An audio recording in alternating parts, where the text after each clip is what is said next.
Estamos en vivo. ¿Qué tal? Bienvenidos a todos. Mi nombre es Fabiana Lasalle y como decana de la Facultad de Lenguas Modernas de UMSA, le quiero dar la bienvenida a UMSA y al webinar de hoy, que es sobre la redacción de un currículum vitae en inglés. La disertante será Bárbara Durán, que es traductora pública egresada en la Universidad de Buenos Aires y actualmente se desempeña como traductora, correctora y docente universitaria en la UBA y por supuesto en UMSA. Ustedes van a poder hacer las preguntas que tengan a través de Facebook y cada tanto yo les iré leyendo las preguntas a Bárbara. Bárbara, adelante. Hola Fabi, bueno, primero que nada, muchas gracias a vos y a UMSA por la invitación, siempre es un placer. Bueno, voy a arrancar compartiendo la pantalla, avísame cualquier cosita a ver si se ve bien.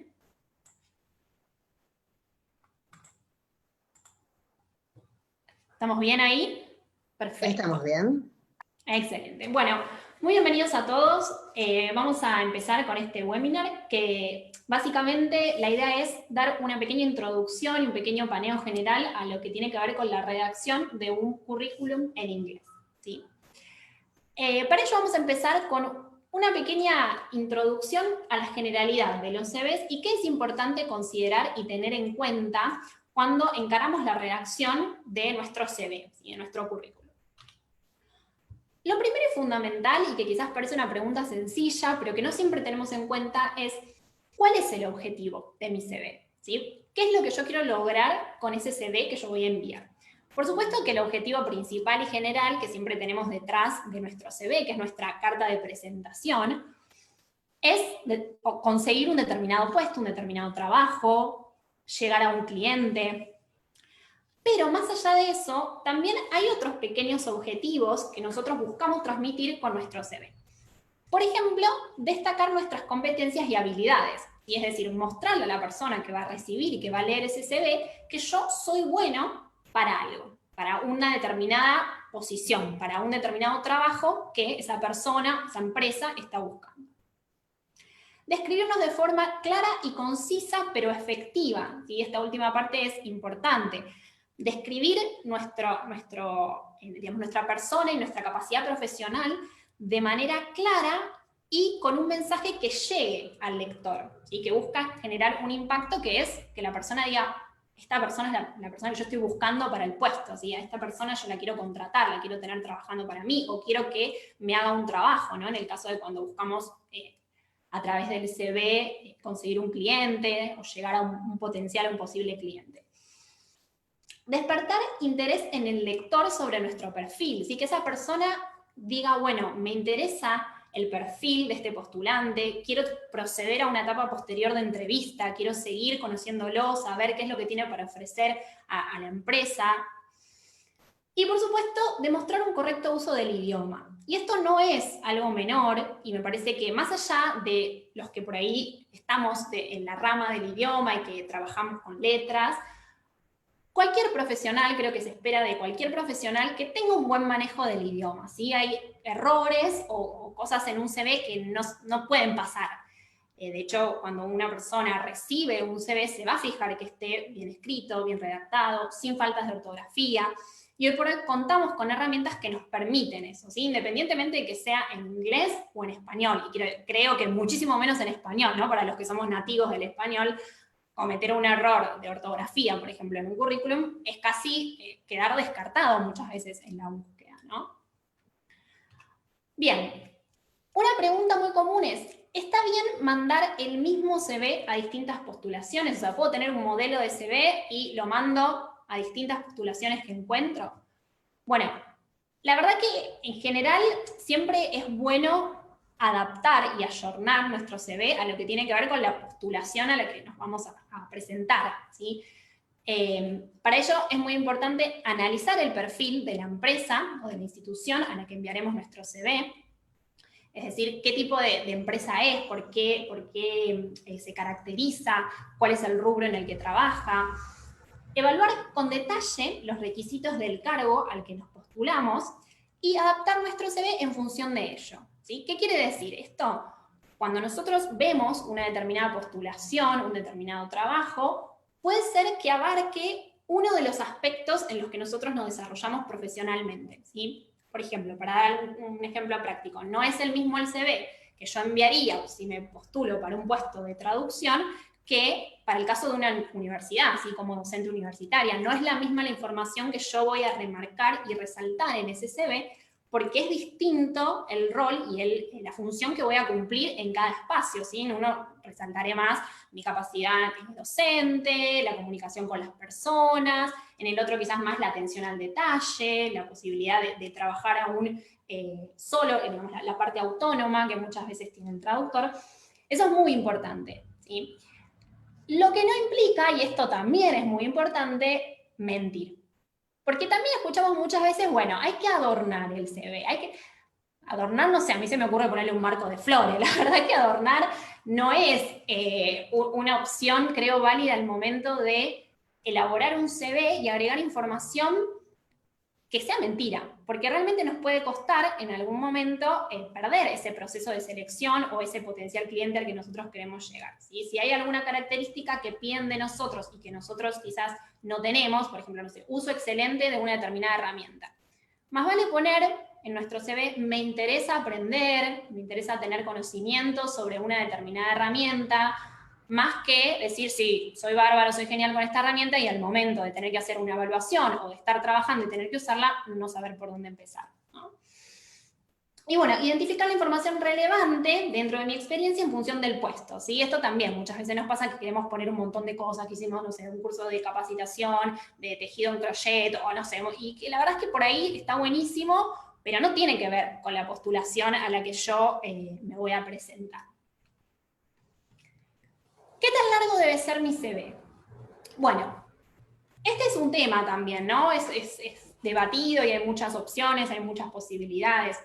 Yo creo que lo ideal es ni muy, ni tan, ¿no? O sea, demasiado texto, demasiada información hace que el lector se canse, lo empiece a leer y diga, también teniendo en cuenta incluso mi experiencia y mi capacidad, ¿no? O sea, si yo tengo 3 años de recibido, ¿puedo tener un CV de 200 hojas? ¿Qué información voy a poder aportar que sea realmente útil para la persona que lo va a leer, ¿no? A veces por ahí, por agregar más cosas, terminamos distrayendo y sacando el foco de lo que verdaderamente queremos transmitir.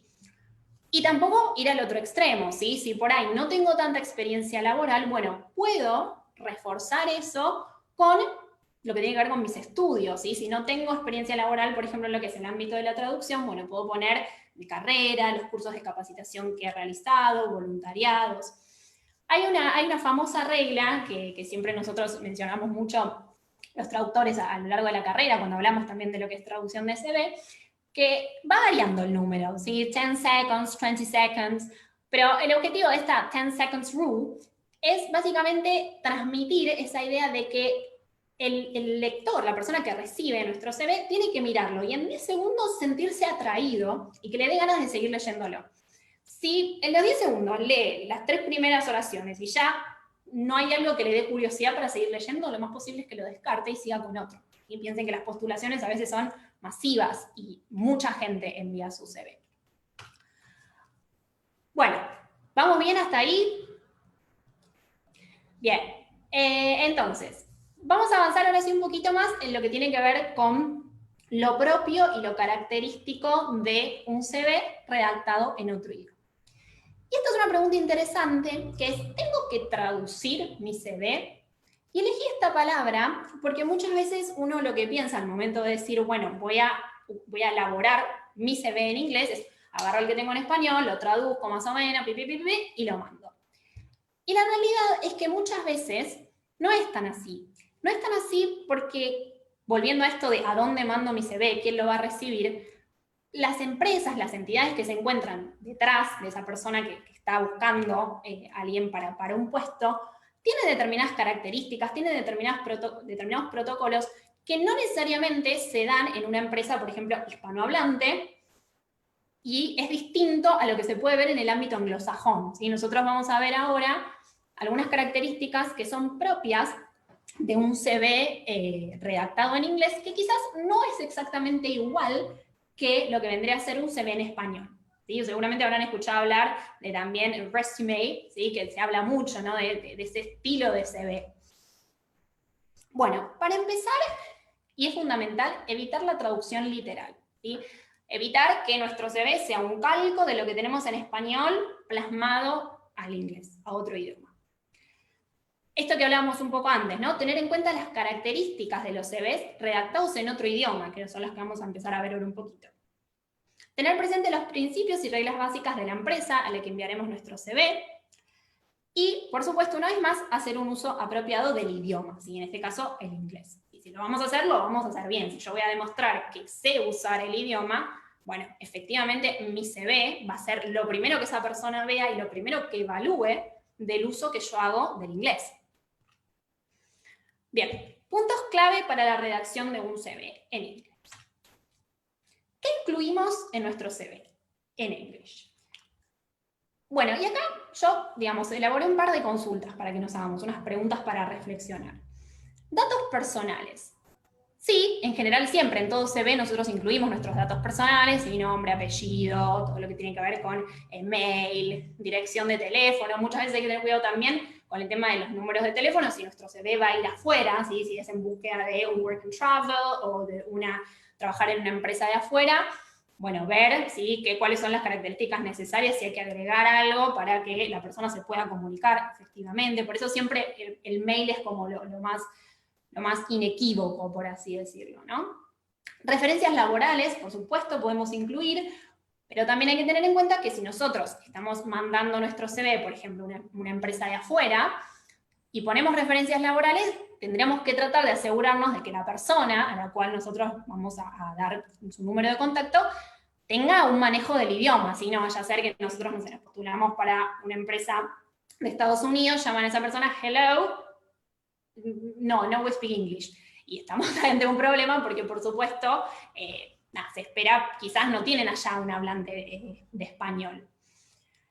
Y después tenemos acá otros puntos que me parece que son los más debatidos, que tienen que ver con la edad, el género y la foto.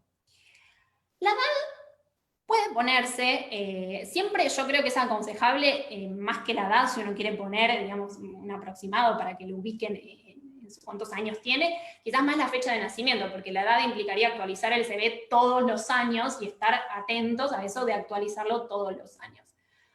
Pero también, y es algo que me parece que vale la pena mencionar y que es bueno, me parece que es algo que es una característica que están tomando muchas empresas, sobre todo multinacionales, internacionales, el hecho de pensar realmente estas características, edad, género, foto, ¿aportan a un profesional? ¿Hacen a un profesional? Porque también pasa muchas veces esto de mucho prejuicio, ¿sí? Mucho de, bueno, a ver, no, más de 40 años, no vamos a tomar gente más de 40 años. No sé, por el aspecto, ¿sí? Cómo luce. Eso de, se requiere con buena presencia. Ya no se ve tanto, ¿sí? Género, bueno, hoy por hoy con la variedad que tenemos, va a poner femenino, masculino. Son todas cosas que se vienen cuestionando desde el punto de vista ya de grandes empresas y que muchas no lo requieren. La realidad es que no requieren. O sea, queda a criterio de la persona que se postula. Si pone fotos, si se describe femenino, masculino, la edad. Así que eso hay que tenerlo en cuenta, quizás investigando un poco, leer bien los requisitos que la empresa pide para el momento de enviar un CV y tenerlos presentes. Y para ver si realmente es necesario o no, si lo quiero hacer, si no. Bueno, en general, la mayoría de los CVs, muchos se hace en español también, de hecho yo tomé acá un extracto de un CV en español, incluyen una breve descripción, ¿sí? Una breve descripción de la persona que se presenta. Acá tenemos un ejemplo que dice, me considero una mujer responsable, persistente y con interés en aprender y colaborar en nuevos desafíos constantemente. Me gusta el trabajo en equipo.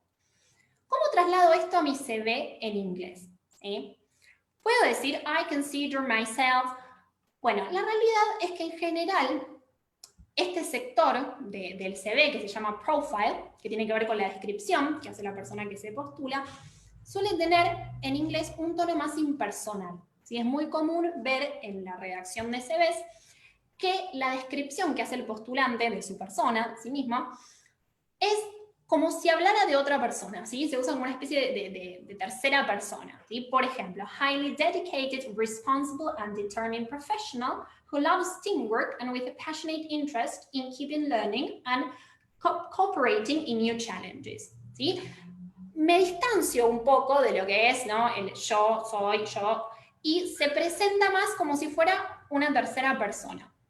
En general, eso es uno de los tips claves que diferencian muchas veces, digamos, el CV en inglés, como se redacta un CV en inglés, de un CV en español, ¿sí? Bueno, yo acá puse algunos ejemplos como para que vean, también son CVs, son ejemplos tomados de CVs, ¿sí? Passionate multilingual translators with 2-year experience in Spanish, English, ¿sí? Ven que ahí está redactado de esa manera, ¿no? Energetic IT technician, se usa mucho los adjetivos, ¿sí? Los adjetivos para describir, para enfatizar, para resaltar nuestras cualidades y todas aquellas cositas que queremos que la persona realmente encuentre destacables de nosotros y nos diferencien quizás de otro postulante, ¿no? Es como un pequeño summary de nuestra información, de que nos describe a nosotros, ¿sí? Bueno, tenemos tax account with 5 years of experience, account payable, algunos ejemplos como para tener presentes. Bien, ¿cómo mencionar los estudios? Fabi, ¿hasta acá vamos bien? ¿Hay alguna duda? Ahora tenemos una pregunta de Camila Yanes Prada. Ella dice que los 2 trabajos que tuvo ella, mandó el CV sin foto y que de todos modos la tomaron. Lo que pregunta es si pierde calidad o importancia al no tener foto. Bueno, creo que era un poquito, ¿no? Lo que decíamos antes, esto de la foto, si pongo o no pongo la foto.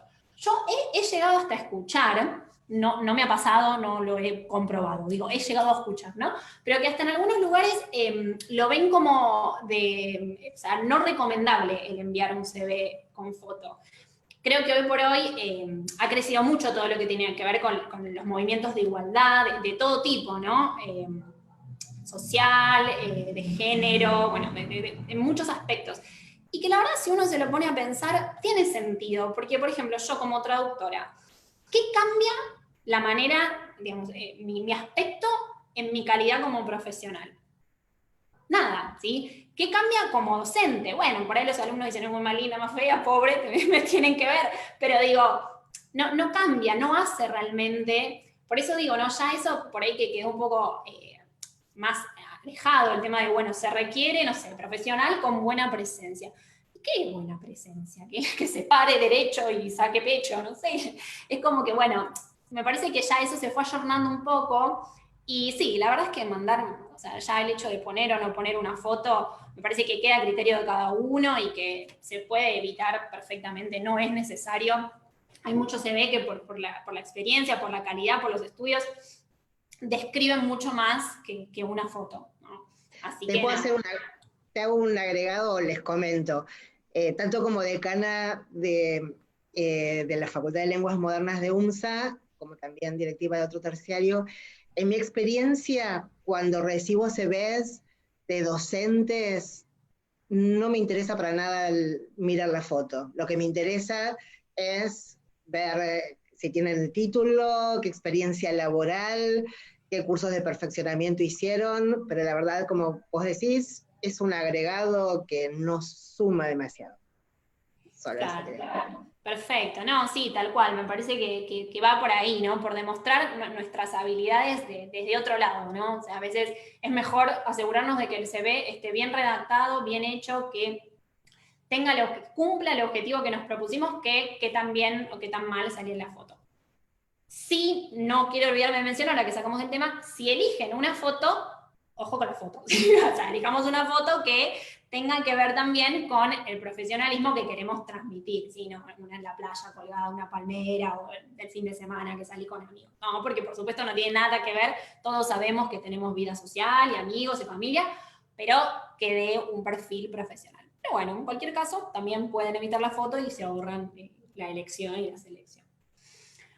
Bien, ¿cómo mencionar los estudios? Bueno, y aquí llegamos a lo que es para mí como traductora un punto crítico, muy debatido, muy cuestionado, cómo mencionar los estudios. Yo acá tomo un ejemplo, ¿sí? Una chica que es contadora pública por la Universidad del Museo Social y que menciona su título secundario, Instituto Evangélico Americano, título bachiller con orientación en turismo. Bien. ¿Cómo titulamos esta sección? Bueno, puede ser de diferentes maneras, como llamarla Academics, Education, Studies, y como para hacer referencia a lo que vendría a ser esa mención de nuestros distintos estudios. ¿Cómo ponemos nuestro título? Y esta es la gran pregunta. Bueno, esto creo que nos llevaría casi, no sé, un debate de traducción, ¿o no, Fabi? Podríamos estar, la verdad, horas debatiendo cómo traduzco mi título. La verdad es que habrán escuchado hablar mucho de un PhD, de un bachelor's degree, de un master. Siempre tengan en cuenta que los sistemas educativos son muy diferentes en distintas partes del mundo, ¿sí? Entonces, ponernos a pensar que quizás traducir literalmente mi título, ¿sí? Porque tengo una licenciatura, por ejemplo, hablar de un bachelor's, en mi opinión, y acá, por supuesto, insisto, esto es muy debatido, aún hoy por hoy, puede llegar a prestar una confusión. Y les voy a poner un ejemplo por ahí claro. Bachelor's Degree in Psychology, ¿no? Para la licenciatura en psicología. Un bachelor's, en muchos países, es un estudio, sí, es un estudio digamos, de high studies, de lo que vendría a ser universitario, pero que quizás lleva 3 años, ¿sí? Un estudio de 3 años. Y a veces una licenciatura, como estudio, como carrera de grado, lleva más que eso. De hecho, mayoritariamente los estudios universitarios, por lo menos 4, suelen llegar, ¿sí? Para tener el título de grado. Y hasta a veces incluso más. Y entonces hablar de un licenciado en psicología, como quizás hay que nos están mirando, un licenciado en psicología que hizo un bachelor's, yo que recibo SSB y que no conozco el sistema argentino de cómo se estructura esa carrera, pienso, es un estudio de 3 años. Y peor aún, miren, yo veo que la persona puso que estudió del 2012 al 2017 ese bachelor's y pienso, che, ¿cuánto tardó en hacer un bachelor's, la verdad? Y en realidad no es que tardó o se atrasó, sino que ese estudio en Argentina lleva más tiempo, ¿sí? Entonces, yo siempre lo que recomiendo es usar lo que nosotros llamamos umbrella terms, y umbrella de paraguas, umbrella terms. ¿Por qué? Porque son términos más generales que van a transmitir la idea, ¿sí? Si yo hablo de un undergraduate degree, y no es que todavía no me gradué un undergraduate como estudio posterior a lo que es la secundaria, así que tiene que ver con un estudio universitario, se entiende perfectamente en cualquier parte que es un estudio universitario, ¿sí? ¿Qué pasa con Universidad del Museo Social Argentino? Lo traduzco, pongo University of Argentine Social Museum. Bueno, también, la verdad es que esto es algo que también se ha debatido mucho. Para mí, así se llama nuestra querida universidad. Es la UNSA, es el nombre de nuestra universidad. Así como yo me llamo Bárbara, Fabiana se llama Fabiana, no porque yo vaya a otro lado le voy a sacar la tilde a mi nombre y decir I'm Barbara, sí, por ahí para hacerme I speak English. Pero digo, yo me llamo Bárbara y ese es mi nombre. Y este es el nombre de la universidad. Y más allá de eso, que por ahí es una postura mía purista de que me gusta que se llame así, es argentina, tiene que ver también con el hecho de que yo, persona del exterior, que recibo SSB, y quizás no conozco la universidad, porque no tengo por qué conocer las universidades de la Argentina, la googleo, es mucho más fácil que yo encuentre Universidad del Museo Social Argentino, dónde se encuentra, qué títulos ofrece, que si pongo una traducción inventada en algún punto, porque tampoco la universidad tiene una traducción oficial, hasta donde yo sé, Fabi, no sé, corregime si me equivoco, pero digo... No, en realidad las instituciones quedan con el nombre original, como vos bien decís, para que se pueda googlear e ir directamente a la página oficial, sea una universidad, un organismo o una empresa. Y lo que quería aclarar es siempre tener en cuenta si quien lo va a estar leyendo va a ser de Estados Unidos, por ende vamos a necesitar hablar o escribir, redactar en inglés norteamericano o en británico, porque undergraduate es el título de grado en Estados Unidos, pero en Gran Bretaña el título de grado es un graduate degree. Y un graduate degree en Estados Unidos es lo que acá llamamos un posgrado y en Gran Bretaña un postgraduate degree. Exactamente. Ahora vamos a ver un par de ejemplos de algunas universidades que me parece que eso está bueno también, lo que dice Fabi. Ahora les voy a mostrar qué es quizás lo más útil al momento de digamos, tomar estas decisiones, ¿no?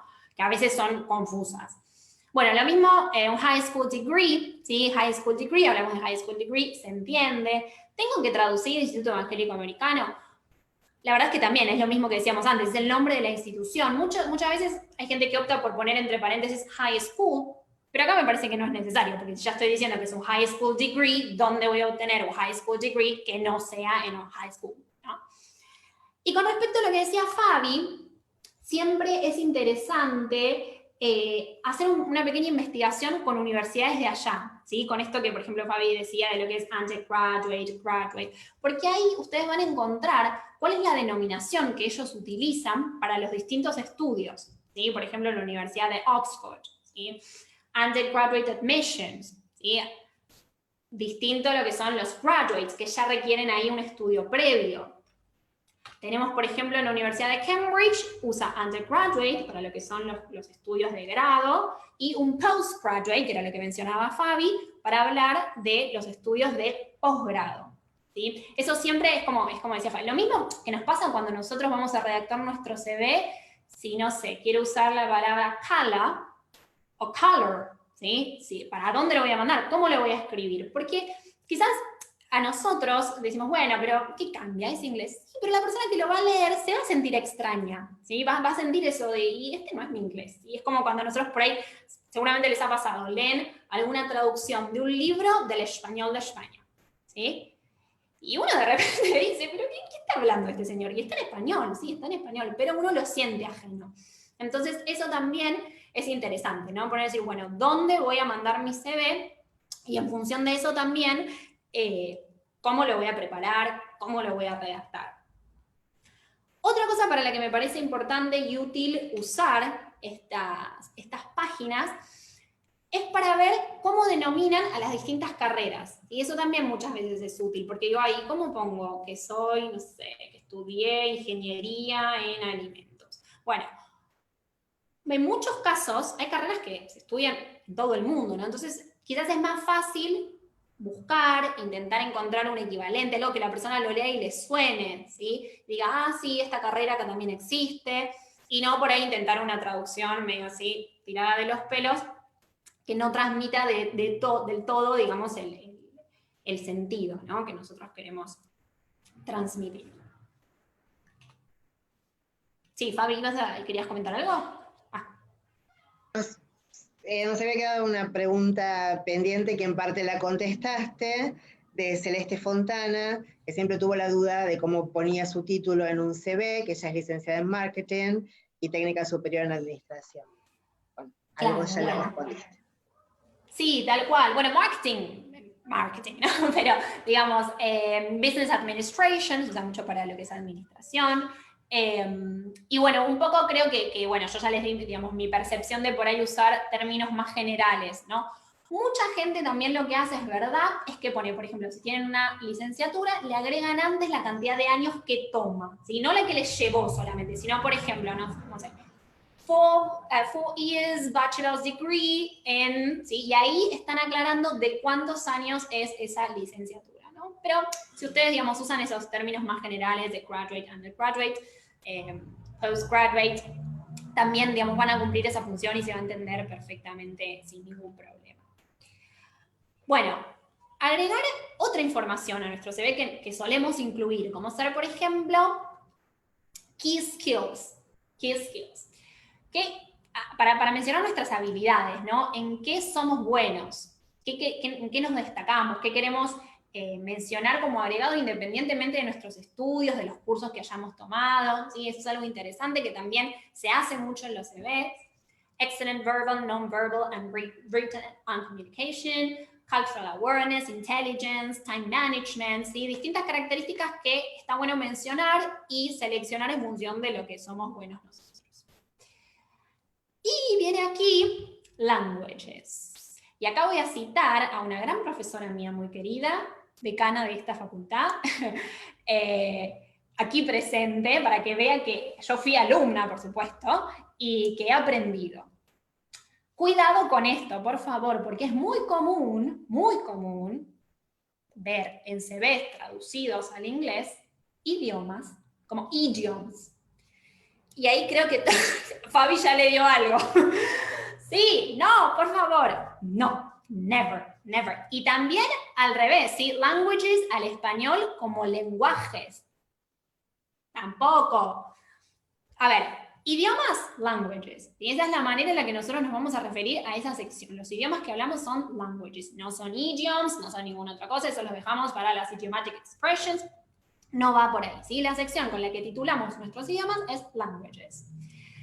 Y acá, en general, lo que podemos hacer es mencionar el idioma que hablamos. Podemos también hacer referencia al localismo, ¿no? Esto que veníamos hablando antes con Fabi. Bueno, English. Hablo English American, hablo British, hablo una mezcla de los dos. Bueno, me inclino por el que mejor me sale, por el que tengo más facilidad. Spanish, ¿sí? Eso también es un tema, porque yo digo Spanish. Y bueno, Spanish, las 200.000, 800 variantes que hay de español. Yo hablo Spanish Latin American y hasta les diría, no lo pondría en mi CV, pero argentino, ¿no? Porque digo, cada uno tiene su regionalismo y variedad. Portugués, ¿sí? ¿De dónde es ese portugués? De Brasil. Y el nivel. Y en esos casos es útil mencionar, por ejemplo, podemos poner native, proficiency, advanced. Algo que también me parece que es útil mencionar es si nosotros rendimos exámenes internacionales, mencionar el examen internacional, o poner, por ejemplo, la categoría. No, Fabi, eso, vos de eso estás más canchera aún, porque tenemos aquí los exámenes UMSA. Sí, se pueden poner los exámenes, se puede poner según el marco común europeo, entre paréntesis, ¿a qué equivale? Es una 2, B2. Claro. Sí. Claro, hacer mención, ¿no? de esa manera, porque también es eso, creo que un poco para sacarle la subjetividad, ¿no? Porque yo digo, sí, no sé, hablo portugués advanced, porque me fui 2 veranos a Brasil y más o menos caché que como va y vos sé.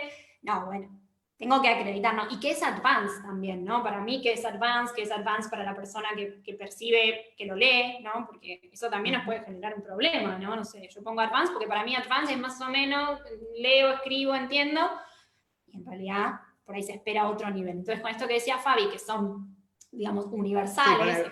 Sí, C2, C1, si es advanced. Claro. Hoy en día, con el marco común europeo, es lo más lógico. Tengo una pregunta de Leonora Luna. En caso de hablar distintos españoles, ¿se menciona? Bueno, yo creo que depende. ¿Cómo sería eso? Me gusta. Qué lástima que no es videochat, porque yo le pediría una demostración de los distintos españoles. Es difícil. Yo creo que el español que uno tiene incorporado es el que aprendió como lengua madre. Sí, no sé, bueno, si viviste quizás en otro país y te desenvolves bien con otro tipo de español, la verdad, quizás, bueno, no sé, a ver, lo voy a llevar al ámbito del inglés que quizás es más fácil visualizarlo. Sí, pueden poner que hablan English, British y American, ¿sí? En general uno el acento es algo que se lo arraiga, ¿no? Y que le sale más de una manera o de otra. Acá comenta Leonora, porque creo que es algo tonto que vi varias veces. Simplemente poner español y ya está en ese caso. Claro, sí, tal cual, se puede poner de esa manera, ¿no? Me parece que tiene que ver más que nada con los modismos, bueno, esto del uso. En general, a ver, si uno sabe inglés, la verdad es que es así, ¿no? Sí, es verdad que puede tener un acento más británico, más americano, pero entenderlo lo van a entender, ¿no? Sí, o también como opción poner latinoamericano y español de España. Claro, tal cual, porque bueno, ahí así. Es como cuando uno, no sé, por ejemplo, me se ocurre como traductora, te hacen los encargos de traducción, ¿no? Bueno, hay veces que hay localismos, hasta te piden de América, de México, puntualmente, para México, y bueno, y ahí hay cosas que se usan de una determinada manera, en España se usa añadir, en México se usa agregar, son pequeñas cositas que, bueno, que sí, digamos, influyen a veces. Bueno, vamos aquí, a esta área. Work experience and work history, ¿sí? Que tiene que ver con cómo mencionamos nuestras habilidades, nuestro historial profesional, por así decirlo, ¿no? Bueno, yo creo que un punto importante es, y creo que por ahí a veces se escapa un poco en los CVs, es cuando nosotros mencionamos cuál es nuestro background profesional, los trabajos que venimos teniendo, se menciona, ¿no? Spanish into English translator. Chao. Y pongo después otra cosa. English teacher. Y a veces pasa que, para empezar, no siempre yo me estoy postulando para un puesto que es tal cual lo que yo venía haciendo antes. Porque quizás quiero cambiar, porque quizás me interesa, no sé, en el caso de la gente que se quiere ir a trabajar afuera, bueno, quizás al principio dice, y no voy a encontrar un trabajo tal cual de lo que yo estudié o de lo que yo venía teniendo acá, pero quiero sí hacerle llegar al lector qué es lo que venía haciendo, y por ahí mi lector no sabe lo que hace un traductor, y por ahí algunas de las cosas que yo hacía como traductora sirven para este trabajo, o pueden aportar para este nuevo trabajo al que yo me estoy presentando, al que yo me estoy postulando. Y eso suma, ¿sí? Entonces, por eso siempre digo que está bueno hacer una breve descripción o incluir al menos las pequeñas tareitas que uno desempeñó en ese trabajo, ¿sí? Por ejemplo, en este caso, ¿no? Translating and post-editing different text from Spanish into English, including, y ahí una pequeña mención de los tipos de textos en los que uno se especializa, por ejemplo. Creating translations glossaries, y muchas veces los traductores tenemos la función no solo de traducir, sino de crear glosarios, ¿sí? Glosarios que después van a usar distintos equipos de traducción, distintos traductores que para unificar, y hay mucha gente trabajando en un mismo proyecto, entonces para no generar inconsistencias, acudimos a esos glosarios. Memorias de traducción, ¿sí? Bases de datos. Providing feedbacks. Por ejemplo, esto es algo, para dar un ejemplo personal. Yo trabajé muchos años dando clases, es una de las cosas que más me gusta hacer, lo he hecho en otros niveles, hasta que, bueno, Fabi me convocó y me trajo a nuestra querida UNSA. Y esto, por ejemplo, esta cualidad, cuando yo empecé a ejercer más como traductora, yo venía primero ejerciendo, posteriormente empecé a ejercer más como traductora una vez recibida, es algo que yo creo que la docencia a mí me sirvió un montón. Esto de poder dar feedbacks, ¿no? De tanto uno corregir y trabajar con el otro y dar una devolución que sea constructiva, que no sea dañina, sirve un montón. Y es algo que yo aplico de mis dos profesiones a mi profesión de traductora, y que viene mucho del área docente, ¿no? El hecho de que me gusta que los traductores con los que trabajo reciban un feedback, que sepan en qué cosas creo que se puede mejorar. Bueno, heading training sessions también van muy de la mano con la profesión. Entonces, por ejemplo, si yo me presentara a un puesto docente, quizás no teniendo la experiencia anterior, y bueno, quizás, no sé, Fabi, por ahí vos te llamaría la atención, ¿no? De un traductor que por ahí, no sé, no tiene mucha experiencia docente, pero ves que en su ámbito de traductor trabajó dando feedbacks, haciendo trainings. Sí, es muy importante porque uno se fija en los empleos anteriores, cuáles fueron las distintas habilidades que fue desarrollando que puedan utilizarse en este empleo al que se postula. Sí, definitivamente. Bien, perfecto. Bueno, y ahora vamos a ver un yes and un no. ¿Qué sí y qué no? Ahí, con una cruz grande y en rojo. Yo en realidad soy medio de radical el rojo para lo malo, pero bueno, es bien visual. Vamos a decir que es bien visual. Bueno, muy común, y algo que mencionaba Fabi antes, never, nunca, jamás de los jamás, es traducir el nombre de una empresa, por ejemplo. Y el nombre de una empresa es, como decíamos antes, lo que es para mí el nombre de una universidad. Es el nombre propio de la institución. Así está registrada, así está constituida. No podemos poner una traducción, cambiarle el nombre, se llama, ¿no? Acá Campo Austral, Austral Field. No se llama, si no existe esa empresa. Y estoy poniendo que trabajé para una empresa que es totalmente inexistente. No voy a traducir sociedad anónima, no voy a traducir SRL. No. Eso queda tal cual. Es el nombre de la empresa. Sí puedo traducir mi cargo, por supuesto, de una manera descriptiva, que yo me desempeñé. ¿Cómo digo que sigo trabajando ahí hasta el momento? Now, bueno, es un poco now, ya, ahí. Ongoing, current, también se puede usar, ¿no? Para las posiciones que estamos aún desempeñando, ¿no? Y un poco esto que hablábamos de cómo describir esa tarea que yo estoy realizando y mantener la coherencia y la consistencia. Eso me parece que es algo que también es importante y es un tip tanto para los CVs en inglés como para los CVs en español, ¿sí? Muchas veces, en una búsqueda laboral, se busca una persona que sea típica búsqueda de traducción, organizada, que sepa manejar los tiempos, ¿no? Tipo, búsqueda de trabajo hasta de cualquier empleo, que creo que diría todo lo que es management, project management, Se busca que la persona sea ordenada, que tenga habilidades de organización. Y si a mí me llega un CV todo medio despajaringado, la realidad es que me va a hacer dudar, ¿realmente esta persona es organizada? Por ejemplo, uno de los puntos es cómo presento mi información. Fíjense, acá yo tengo verified accuracy of incoming invoices, learning practical use of SAP, enter financial transaction, los dos primeros con punto, el segundo no tiene punto, contributing to achieving tiene punto, invoices. ¿Cómo interpreto yo esto? Bueno, que la persona empezó hablando que en una especie de pasado, después sí usó lo que vendría a ser el gerundio más nominal, después usó un infinitivo con enter, to enter, y después me tiró un invoices, que no sé bien qué es lo que hace con las invoices. Es como la información un poco desordenada, ¿no? Y al lector le va a dar esa sensación de que, ¿qué me está queriendo decir? ¿No? Ustedes piénsenlo como si nosotros en español dijéramos, no sé, verificando la... verifiqué la, seguimos, aprendiendo,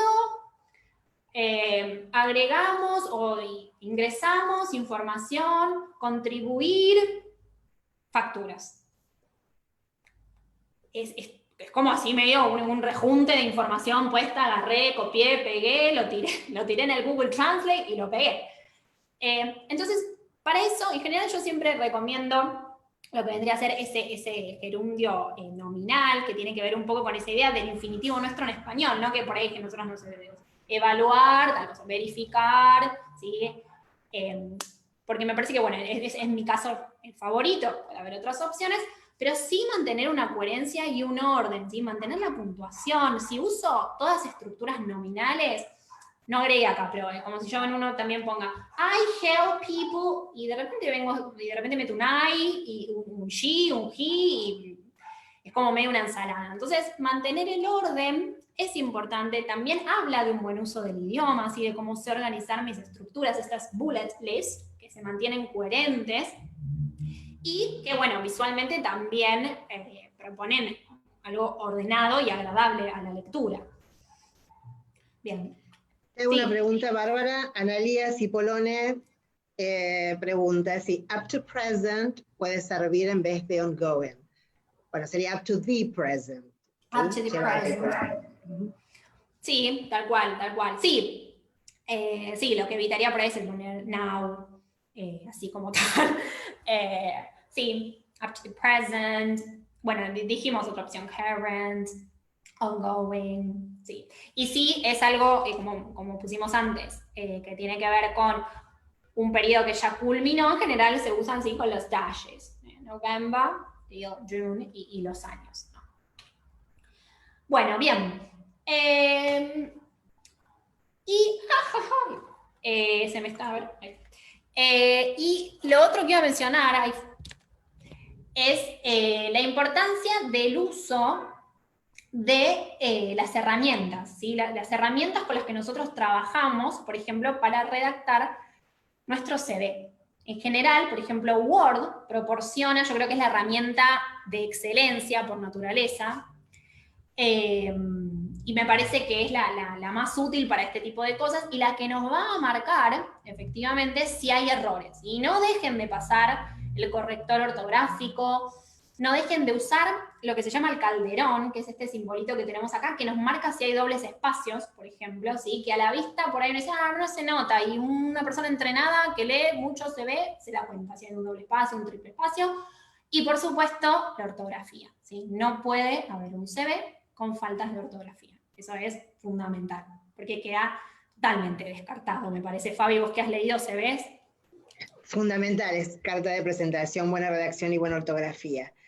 Acá tenemos dos preguntas más. Una de Centro Patagónico de Idiomas. Perdón, Fabi, yo te escucho, enchufo la compu porque... Si es posible poner en vez de up to the present, por ejemplo, raya 2019, raya y dejar en blanco. De tal año hasta nada. Sí, ¿no? Yo creo que se entiende. Sí, a veces aparece, no es lo más común, pero aparece. Si hago poner entre paréntesis, acá me aclara, 2019, raya y el espacio en blanco.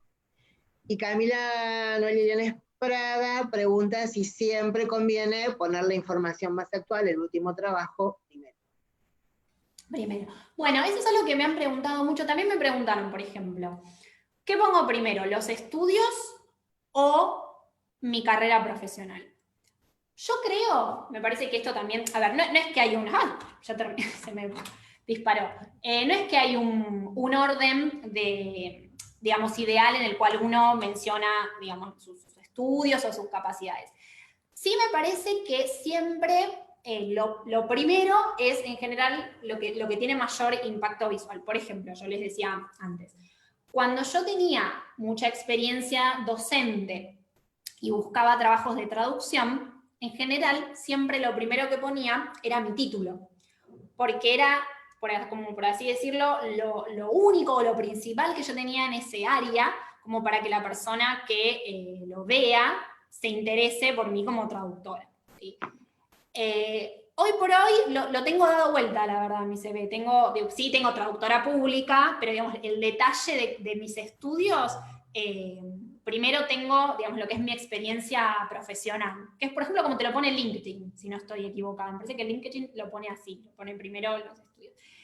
Y sí, en general, siempre uno pone en primer lugar el trabajo más actual, ¿no? O sea, después va bajando y uno va viendo, porque también quizás el último es por ahí el que queda último en el sentido del primero en orden de cronológico, es el que quizás tiene, no sé, menos relación, o es el primero, que uno fue para adquirir experiencia, y después, bueno, se supone que uno va, ¿no?, creciendo y avanzando un poco más en lo que es la profesión. Pero bueno, no sé, Fabi, si hay alguna otra pregunta, algún otro. No, por ahora no hay más preguntas, por lo visto es todo muy claro.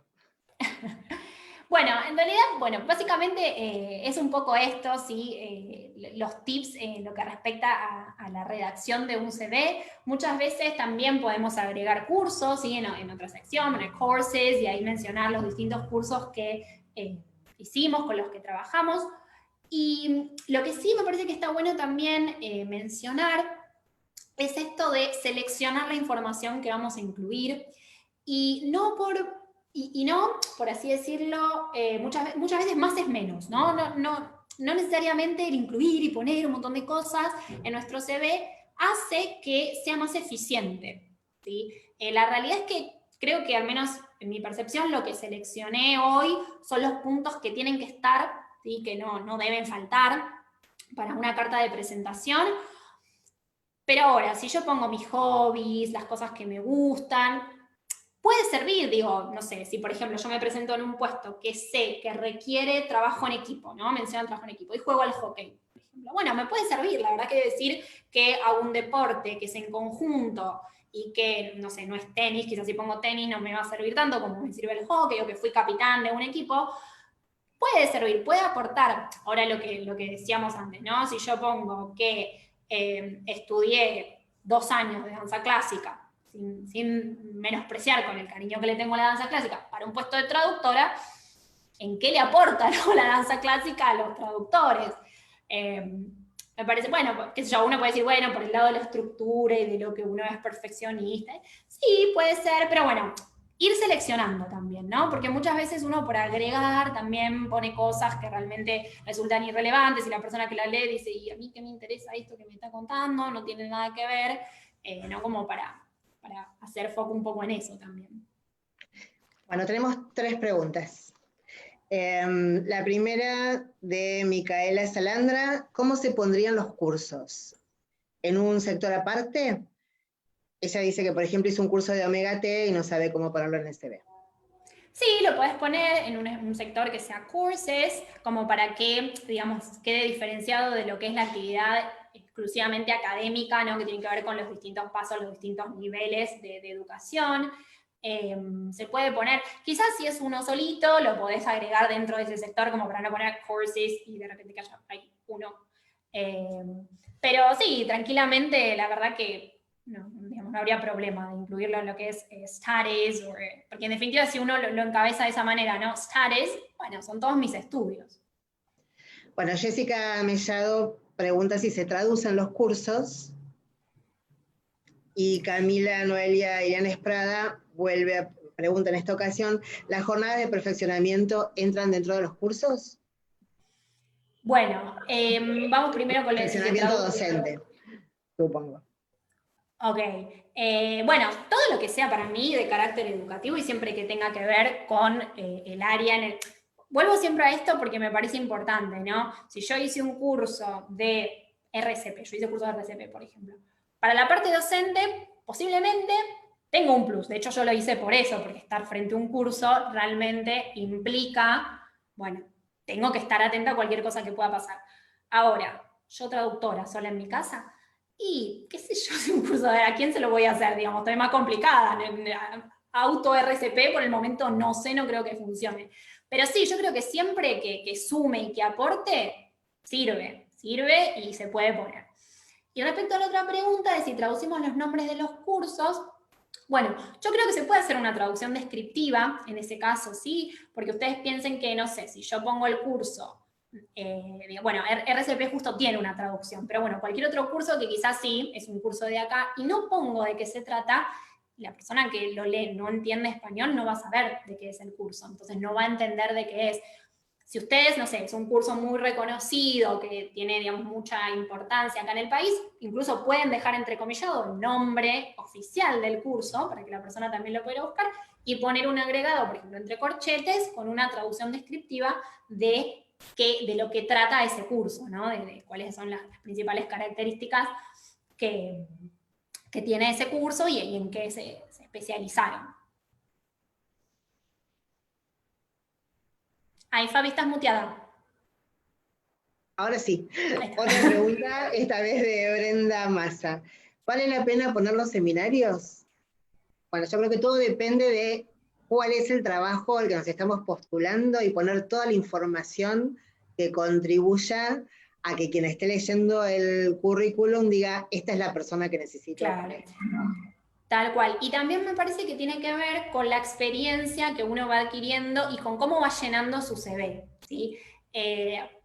Me parece que tiene mucho que ver con eso. Voy de vuelta a un ejemplo por ahí para que se visualice más práctico. Cuando yo empecé a dar clases, yo terminé la secundaria y me puse a trabajar. Y yo empecé dando clases de danza, por ejemplo. Hoy por hoy es algo que no pongo en mi CV, les cuento a ustedes, pero no lo pongo en mi CV como fui profesora de danza, porque, digamos, no aporta lo que tiene que ver con mi profesión hoy actual. Digo, me ha dado un montón de herramientas que puedo utilizar, pero, digamos, no tiene que ver con la búsqueda que yo y por donde yo hoy estoy llevando adelante mi carrera. Quizás en el momento en el que yo arranqué y no tenía demasiadas cosas para poner, pude orientar, y mis primeras clases de inglés las empecé por ese lado, diciendo que yo ya había sido docente, que ya había trabajado como docente en otro área, pero que tenía experiencia docente que me podía servir, y en ese caso lo agregué.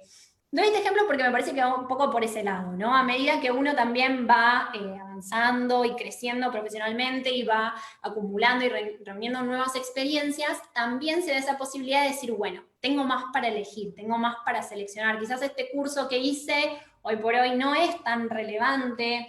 No sé, es lo mismo pienso yo para el traductor que dice, ¿pongo o no pongo que rendí, no sé, un examen internacional? Bueno, sí, lo podés poner, pero vos tenés una carrera de idiomas, y distinto quizás para él, la persona que es contador, o que estudió otro área distinto, y le suma tener un examen internacional, porque acredita su nivel de idiomas. Por supuesto, cualquier carrera de idiomas te va a proporcionar un nivel mucho más elevado que un examen internacional, porque es específico, digamos, del uso especialista del idioma, ¿no? Creo que va por ese lado de ir seleccionando. Estás muteado, ahí está. Ahora sí. Anda mal ese botón. Bueno, tenemos 3 preguntas, 2 de Leonora. La primera de Leonora es en el caso de RCP, ya que estamos, se traduce a CPR. Sí, CPR. La segunda es, ¿se pone una sección separada para Computer Skills? Bueno, Esta es de Emilia Casale. Yo creo que viene un poco de la mano con lo que hablábamos antes, ¿no? Por ejemplo, en mi caso particular. Yo, Computer Skills, sí, sé las Microsoft, Word. Tengo, por ejemplo, herramientas de traducción que yo sé utilizar. Y bueno, quizás ahí sí, haría una sección aparte en mi caso, porque suma mucho, digamos, qué herramientas de traducción conoce un traductor. Si en el ámbito en el que vos te estás especializando, sirve y suma tener determinadas herramientas de informática, yo creo que puedes hacer un pequeño apartado, así como en skills, quizás, ¿no? Y como languages, ¿no? Que veníamos hablando, y mencionar esas herramientas como digamos, un espacio particular. Si no tiene mucho que ver y las sabes usar porque te interesa, porque te gusta o es un agregado, puedes ponerlas tranquilamente en skills, por ejemplo. La otra pregunta de Leonora Luna. ¿Se pone donde hicimos el curso? Sí, yo diría que sí, porque si no, invento el curso. Yo hice un curso en... sí, siempre Sí, todo lo que... se pone la fecha, o la fecha y duración, si es Claro, un día solamente la fecha, si son varias jornadas, la duración o la carga horaria total, y obviamente el lugar donde se realizó. claro. Piensen que eso también es lo que le da la entidad y la credibilidad de que realmente lo hicieron en una institución existente y no es un curso inventado, ¿no? Como volvíamos antes a lo de mentir en los CVs. Otra pregunta, esta vez es de Yaru Bernardi. ¿El diseño del CV influye? Mira, y me parece que esa pregunta es para vos, Fabi, a ver, que sos la encargada de seleccionar. Yo creo que es importante a la vista, sí, que sea ordenado, que sea prolijo, esto que decíamos de que no tenga faltas de ortografía. Ahora, si es rosa, verde o naranja, no sé, Fabi, ¿vos qué pensás? En realidad eso diría no muy llamativo. Claro, está muy Es bien. demasiado innovador, es decir, si el CV es para algo de arte, tiene que ser lo más Claro, innovador posible. Ahora, si uno está buscando, bueno, en el caso de los CVs que yo leo, tienen que ver con docencia universitaria, y la verdad que si viene un CV anaranjado con rojo, y llamaría un poquito la atención. Yo claro. diría que discreto, hay muchísimos diseños de CV, Plantilla, sí, un montón. sí, hay muchas plantillas, todas válidas dentro de las plantillas normales, las que quieran, y sí, como vos decís, fundamental que esté bien redactado, que esté organizado y que se destaque ante todo nombre, email, teléfono de contacto y la carrera que terminó, o sea, el título que tiene habilitante, esos datos tienen que estar sí o sí al principio de todo. Claro, tal cual. Sí, yo creo que muchas veces también es como decís, ¿no, Fabi? El hecho de, bueno, ¿cuál es el trabajo para el que voy a buscar, ¿no? Y se me ocurre, se me viene a la mente ahora, mucha gente del ámbito de la traducción que se dedica a lo que se llama transcreation, ¿no? Que tiene que ver con esa creatividad dentro de lo que es la traducción. Por ejemplo, se usa mucho en marketing, sí, acá que ahí teníamos una oyente de marketing. ¿Por qué? Porque a veces el marketing es, bueno, llegar a la persona, ¿sí? A aquel prospective, ¿no? Customer o lo que tengamos enfrente y transmitir un mensaje efectivo. Y en esos casos muchas veces, más allá del idioma, se requiere creatividad. Entonces, bueno, quizás hay determinadas áreas, incluso dentro de una profesión como es la traducción, ¿no? Que es súper ordenada, que tienen una impronta, que tienen, digamos, una característica propia de ese área a la que se dedican, que es parte de ese marketing con el que se venden, y que, bueno, quizás son seres más creativos o que quieren buscar eso, ¿no? Mirá qué creativo que soy. Puedo hacer que tu producto llegue, ¿sí? A donde quieras que llegue, porque además de aportarte la parte lingüística, te voy a dar creatividad, que es también lo que estás buscando. Entonces me parece que tiene que ver con eso. Si tenemos algo por ahí más tranquilo, o sea, abogados, contadores, bueno, sí, yo iría creo que también, ¿no? Por algo un poquito más colores más neutros, algo más tranquilo. Claro, pero si es un diseñador gráfico, obviamente tiene que desplegar todo el diseño en el CV. Claro, tal cual, tal cual. No more Por ahora no hay questions. más preguntas.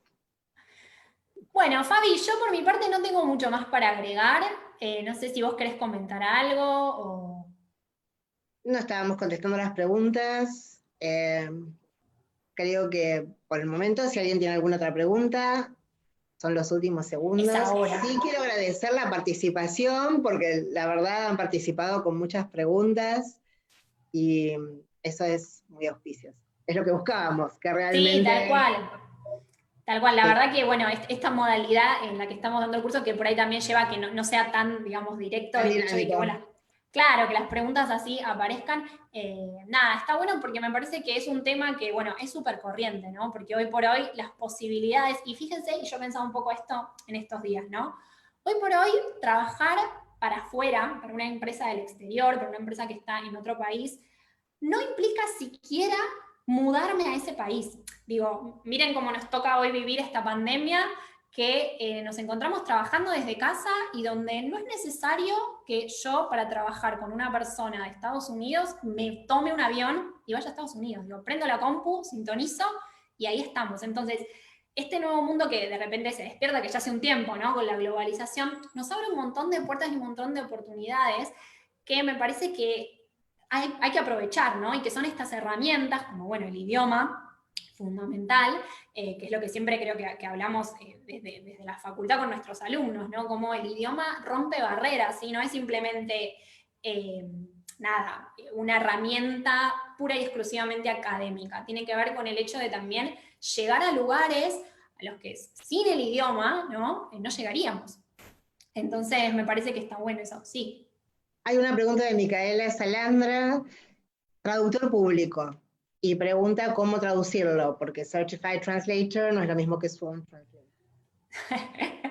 Certified and Sworn. Sí, yo creo que esas son mis dos versiones favoritas, las de Certified and Sworn, no Public Translator, no. No. Tampoco no. Traductor, miren que lo he visto, Traductor. No, no, no, por Dios, no. Pero Certified o Sworn, lo que pasa es que, a ver, el traductor público, como lo conocemos en la Argentina, no existe como figura, o sea, en los demás lugares van variando, puede ser cualquier traductor que va a la corte claro, y da un como examen. Pasa con el escribano un poco también. Claro, exacto. Pero Certified o Sworn son las dos versiones. Sí, yo, digamos, creo que iría por ese lado. Ahí también, quizás también está bueno explicar la función, ¿no? Con esto que decíamos, con cuáles son las skills y las características. Y bueno, decía el ejemplo del escribano, porque también, ¿no? Va por el lado de los fedatarios y qué constituye acá que un escribano tenga que ser abogado, ¿no? Que estudiar la carrera de abogacía y después hacer la especialización, cuando quizás hay otros lados en donde ser escribano es con un curso de capacitación, no es una carrera de grado.